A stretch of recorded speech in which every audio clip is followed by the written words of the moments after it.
हिंदुस्तानियों की एक कहावत है कि कितना ही पैसा आ जाए, चाहे आप कोई सा भी ब्रांड खरीद लो कार्स का, लेकिन घर में एक मर्सिडीज तो होनी चाहिए, और वो भी आज की मर्सिडीज जो कि लेटेस्ट मर्सिडीज है। और ये जो है ये है Mercedes Benz GLS 450D। But ये जितनी ह्यूज और जितनी बल्कि लगती है, इसका जो रोड प्रेजेंस है ना, इसका जो ड्राइवर आज मैं मिलवाने चाहता हूँ उससे, वो है मिस अलीशा खन्ना। और ये प्रॉपर्टी के बिजनेस में है फ्रॉम पास्ट 10 ईयर्स। प्रॉपर्टी में क्या करते हो ऐसा जो इतनी बड़ी बड़ी गाड़ियां चला रहे हो? प्रॉपर्टी में प्रॉपर्टी को बेचते हैं, प्रॉपर्टी को इन्फ्लुएंस करते हैं, मार्केट करते हैं, बड़े बड़े ब्रांड्स के साथ कोलैबोरेट करते हैं। इन्फ्लुएंसिंग में ज्यादा पैसा है। Of course. आज ये जो कार है ये क्यों ली है? इससे पहले कौन सी कार ड्राइव कर रहे थे? इससे पहले मेरे पास थी ऑडी A6। वो थोड़ी सेडान हो जाती है, थोड़ी लो हो जाती है। सेडान थी, ये ऑफ कोर्स SUV है। फॉर्च्यूनर भी इससे पहले मैं चला रही थी, बट इसका तो कोई मुकाबला नहीं। बट ये क्यों ली? इसमें और भी हैं, क्योंकि ये प्राइस ब्रैकेट है काफी अच्छा खासा, मतलब 1.5 CR के आसपास का मोर देन ये पैकेज है, तो यही क्यों ली? और भी तो बहुत सारी चीजें थी। So real estate is a business of show off these days. पहले ऐसा नहीं था, तो ऑफ कोर्स ये एक बहुत बड़ा स्टाइल स्टेटमेंट है। एंड अपार्ट फ्रॉम दैट, एक लग्जरी SUV आज की डेट में more than that is a necessity. अच्छा ये बताओ कि ये जो कार है, इसका सबसे अच्छा जो एलिमेंट है, एक जो प्यारा सा लगता है खूबसूरत सा फ्रंट से, वो क्या चीज है? सबसे अच्छा एलिमेंट इसका ये है, एक बहुत ही ग्रैंड सा ह्यूज सा लोगो। बट ये कुछ ज्यादा बड़ा नहीं दिया मर्सिडीज ने इस कार में? नहीं, मुझे बहुत प्यारा लगा। लेकिन अच्छा है। अच्छा है। कार भी बहुत ह्यूज है। एग्जैक्टली। यहाँ पे क्यों है फिर? ये I think they did not want to lose out the fact कि मर्सिडीज हर जगह से दिखना चाहिए। बोनेट पे भी होना चाहिए। बोनेट पे भी होना चाहिए। वैसे जब इस कार को ड्राइव करते हो, जो इसकी हेडलैम्प्स है, इसको एडेप्टिव हेडलैम्प्स बोलते हैं। LED प्रोजेक्टर हेडलैम्प्स के साथ में आती हैं। और ये हाई बीम असिस्ट है, तो अगर कोई सामने से आ रहा होगा तो अपनी हाई बीम को अपने आप ही एडजस्ट कर लेती है। तो कैसा रिस्पॉन्स है? कभी आउटिंग की है इस पे? ऑफ कोर्स बहुत सारी, कसौली घुमाए, हरिद्वार घुमाए, ऑफ कोर्स बहुत सारा इंडिया मैंने इससे ऑलरेडी कवर कर लिया। नाइट में जब ड्राइव करते हैं तो कार की परफॉर्मेंस, क्योंकि हेडलैम्प्स इसके अंदर अच्छी हैं, और नीचे की तरफ अगर देखोगे तो कोई फॉग लैंप नहीं है इसके अंदर, बट इसके हेडलैम्प्स इतनी ज्यादा परफेक्ट हैं कि वो नीचे तक दिखा देते हैं। कभी ऐसा हुआ कि कहीं पे ऐसी जगह फंस गए जहाँ पे कोई स्ट्रीट लाइट नहीं, कुछ नहीं, तो वहाँ पे इजी इसकी light? It's more than sufficient. बहुत सफाइस करती है, बहुत लंबी लेंथ तक रोड पे। I don't think you need the fog lamps to be there to suffice the whole entire road। यार साइज में ये कार ना ह्यूज है काफी, इसकी लेंथ है, चौड़ी भी, और देखो कितनी ऊंची है। मेरी हाइट है 5'11", और 5'11" से भी कितनी ऊंची जा रही है। बट सबसे बढ़िया जो मुझे इसकी चीज लगती है वो है इसके wheel size. 21 inches wheel size है ये। यार इतने बड़े बड़े व्हील्स जब आप फॉर्च्यूनर वगैरह में थे, इतने बड़े तो थे नहीं उसके अंदर, और ऑडी में तो ऑब्वियस थे नहीं। तो बड़े व्हील्स का क्या सिनेरियो है इस कार के अंदर, कैसे लगते हैं ये बड़े व्हील्स के ऊपर बड़ी सी jewellery, that too coated in silver and little bit of gold finish as you can see। तो Mercedes का ये another एक और best part जो आपको दिख रहा है। तो ये बिग साइज SUV, बट इसकी ग्राउंड क्लियरेंस देखो कितनी कम दिख रही है ना अभी। बट इसके अंदर 4matic basically active air suspension आती है। तो एयर सस्पेंशन कैसा है वो गड्ढों में और हमारी जो इंडियन रोड्स है उस पे? Of course, air suspension is one of the best features, तभी कई बार इसको डांसिंग कार भी बोलते हैं। ऊपर नीचे इसकी ऑटोमेशन होती है, and because of the air suspension you can hardly feel. बहुत ही बड़ा पिट या बम भी होगा तो फील नहीं होता। बढ़िया चीज मुझे पता है इसकी क्या लगी, ये बूट स्पेस। और बूट स्पेस ऐसा सब बना रखा है जिसके अंदर सच्ची में इन्होंने इसको यूटिलाइज कर रखा है। वैसे ये 7 सीटर है कार। ये यूज होते हैं इसकी 7 सीट्स? बहुत भारी यूज होती है। मेरी पूरी मीडिया टीम इसमें जाती है, हमारी शूट्स होती हैं एज एन इन्फ्लुएंसर, तो काफी लोग इसमें जाते हैं, उनका लगेज भी चला जाता है। So it's a very comfortable car, and 7 seater वाकई में यूज होती है। और इस मर्सिडीज के इंजन भी मेरे को क्या रखा हुआ है, कितना बड़ा 6 सिलेंडर इंजन है ये। 3 लीटर इंजन है 3000 सीसी का, जो कि ऑलमोस्ट 375 bhp क्रैक कर रहा है, और 500 Nm ऑफ टॉर्क। चलने में कैसा है ये इंजन, क्योंकि पेट्रोल इंजन है, out of the world superb. 6 cylinder engine है, 500 Nm ऑफ टॉर्क। जैसे ही थ्रॉटल पे पैर रखते हैं ये उड़ के भागती होगी। Of course. बट जो एंटरप्रेन्योर्स होते हैं और जो बिजनेसमैन होते हैं ना, उनको पसंद आती हैं ये इंटीरियर के एलिमेंट्स। ये जो एलिमेंट है यहाँ पे, जो डोर्स या इसके जो बटन्स हैं, खैर बहुत ही बढ़िया है। म्यूजिक सिस्टम कैसा है बेसिकली इसका? 9 स्पीकर सिस्टम, और उसमें वूफर भी ऐड है। ऑफ कोर्स ये you can see one of the best brands का स्पीकर उसमें लगा हुआ है। पार्टी की है वैसे इसमें कभी? नहीं, पार्टी तो नहीं करी, बट पार्टी से लेस भी नहीं है। सबसे अच्छी चीज ये that whatever screen is operational here exactly same मैं पीछे अपनी मास्टर सीट पे बैठ के ऑपरेट कर सकती हूँ। I think the whole combination and the vibe of this particular tan brown with the interior bit की वजह से मैंने ये कलर एंड ये सिलेक्शन की थी। एम्बिएंट लाइट भी of course, ambient light as well. वो तो मर्सिडीज का एक स्टैंडर्ड है, जब आप S क्लास लेते हैं या उससे ऊपर की कोई गाड़ी। This is a real word actually. Yes, ये है ना, yeah, और इसके बीच में जो मेटल है ये कर रखा है इसके अंदर काम, हाँ ये क्रेव्ड है। है ना, क्रेप्ड है नहीं, तो ये मेटल है, दिखाओ एक बार इसको, और ये वुड है, तो वुड के अंदर मेटल को लगाना चाहिए, स्ट्रिप है, बट इसी सब चीजों के पैसे हो जाते हैं इंटीरियर्स के अंदर, है Exactly. ना। चलो चलाते हैं, इसको ड्राइव करते हैं। Steering is smooth like a butter. You can just leave the steering and operate it just with your legs. आपको कुछ नहीं करना. Until unless you actually want to take a turn, तो हम इसको touch करेंगे. Otherwise, I hardly even touch the steering. So it's a beautiful, fabulous car to drive, and one of the most rave experiences that you will get in Mercedes. So GLS one of the best drives है. यही सब देखकर ही मैंने GLS opt की थी, पर BMW 7 series opt नहीं की। कितनी स्पीड पे चलाई है आपने अभी तक हाईएस्ट? ये मैंने हाईएस्ट चलाई है अराउंड 140। 140। और कितना दूर का ट्रेवल किया होगा वो distance? Distances I think approximately one way 500 kilometers. अच्छा, 500 किलोमीटर्स, Yeah. Very good. तो उसमें इसने माइलेज कितनी दी होगी? इसने दी है आराम से 12 to 13। इतनी माइलेज दे रही है? Yes, देती है। मतलब इतनी बड़ी कार होने के बाद में भी, पेट्रोल इंजन होने के बाद में भी, जो कि भाई 375 मोर देन 375 एचपी क्रिएट कर रहा है, 500 एनएम ऑफ टॉर्क क्रिएट कर रहा है, 6 सिलेंडर इंजन है, राइट, इतनी माइलेज दे रही है। Correct.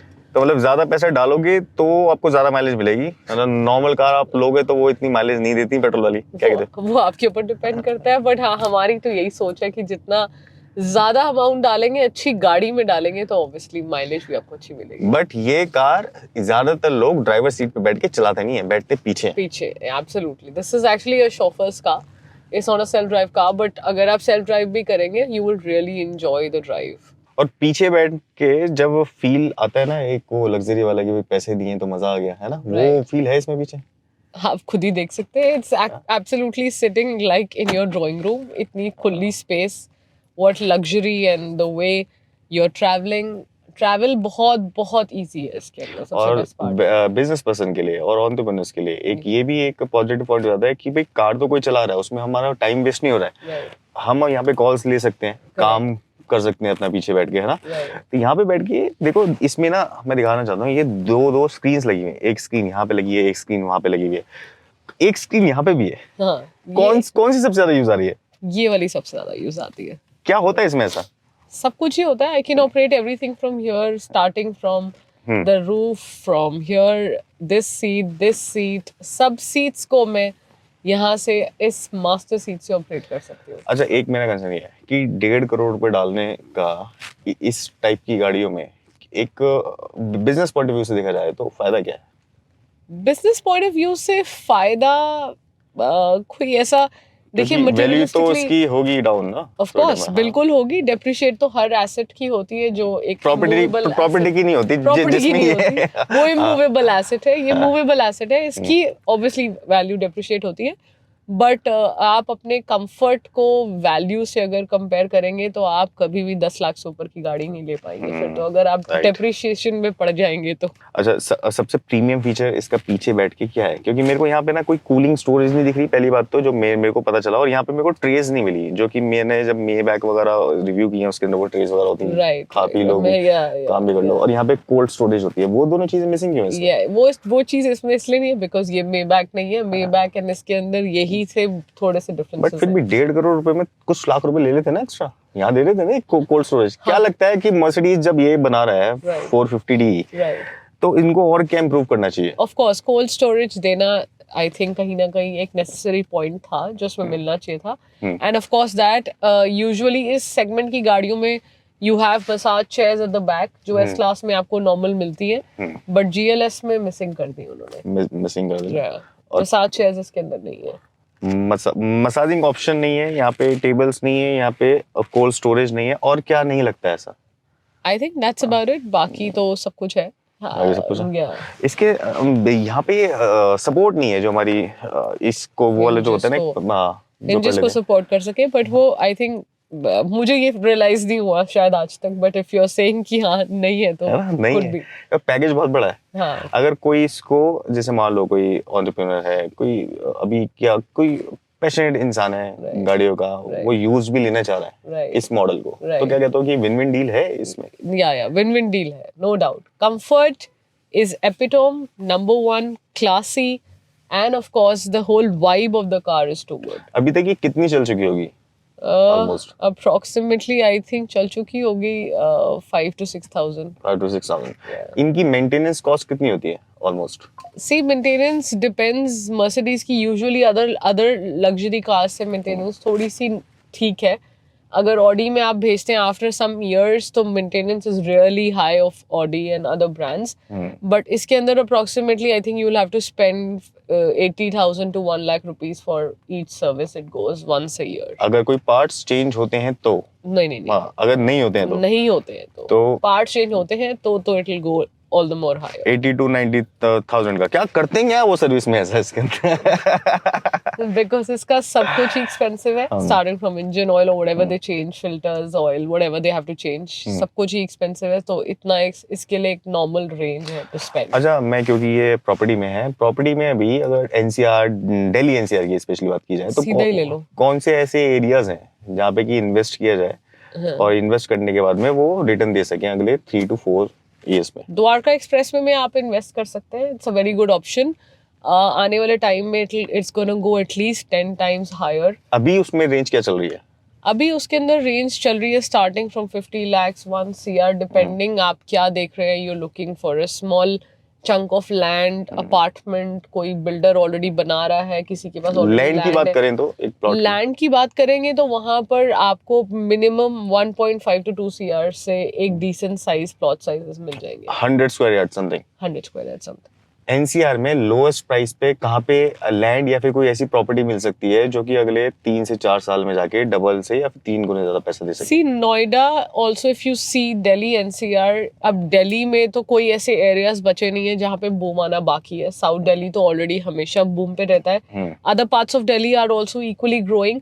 But if you talk about Delhi NCR तो एनसीआर में एरियाज लाइक नोएडा, अब जैसे जेवर एयरपोर्ट के आसपास जितना भी लैंड था काफ़ी एक्सपेंसिव होता जा रहा है डे बाय डे.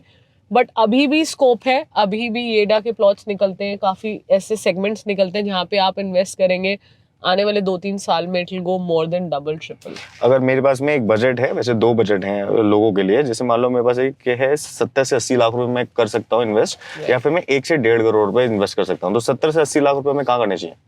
लैंड में करें, फ्लैट में करें, या फिर प्रेफरेंस तो यही है कि जितना आप लैंड में इन्वेस्ट करेंगे वैल्यू ज्यादा बढ़ेगी.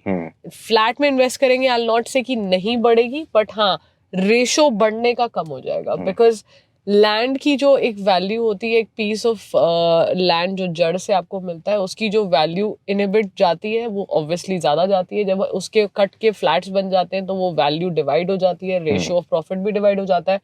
इस वजह से लैंड में इन्वेस्ट करना बेटर है. 70 से 80 लाख रुपए इन्वेस्ट करने हैं तो then you must go for areas like Dwarka Expressway, somewhere point of Gurgaon. Growing areas जो हैं अभी जो चल रहे हैं अभी यहाँ जिनके अंदर एक मानेसर स्ट्रेच क्रॉस करके, yes absolutely, ओल्ड गुड़गांव की तरफ से थोड़ा सा आगे जाएंगे, वहां पर भी कुछ एरियाज हैं, पैचेस हैं. द्वारका एक्सप्रेसवे की तरफ पैचेस हैं, यहाँ पे नोएडा एक्सप्रेसवे की तरफ पैचेस हैं, ग्रेटर नोएडा की तरफ आप जा सकते हैं. वहां पर आपको कुछ ऐसे लैंड्स मिलेंगे जो डबल ट्रिपल 4 times ग्रो करने की कैपेबिलिटी रखते हैं. वाह, देखा, वैसे कार से रिलेटेड नहीं था, लेकिन जब ऐसे लोग हमारे साथ बैठते हैं तो हम आपको कुछ ऐसी भी बातें बताते हैं जो मतलब आउट ऑफ द टॉपिक हो, बट काम आ जाए इंसान के कभी ना कभी जिंदगी में. एब्सोल्युटली, बिल्कुल. बहुत ही अच्छी ड्राइव और अच्छी नॉलेज के साथ में very very thank you so much for your time and effort. Time निकालने के लिए, ऐसे जो लोग होते हैं टाइम निकाल के आते हैं तो अच्छा लगता है भाई. Thank you so much. Car बहुत अच्छी है. Thank you. और जो इन लोगों को लेनी होगी वो तो ले लेंगे, लेकिन आज एक और टिप मिल गई इनको कि कहाँ इन्वेस्ट करना है कहाँ नहीं, है ना? Absolutely. Thank you so much. Thank you. Take care. Bye bye. ऐसी और अमेजिंग से वीडियो देखने के लिए हमें सब्सक्राइब, फॉलो और लाइक कर दो. Bye bye.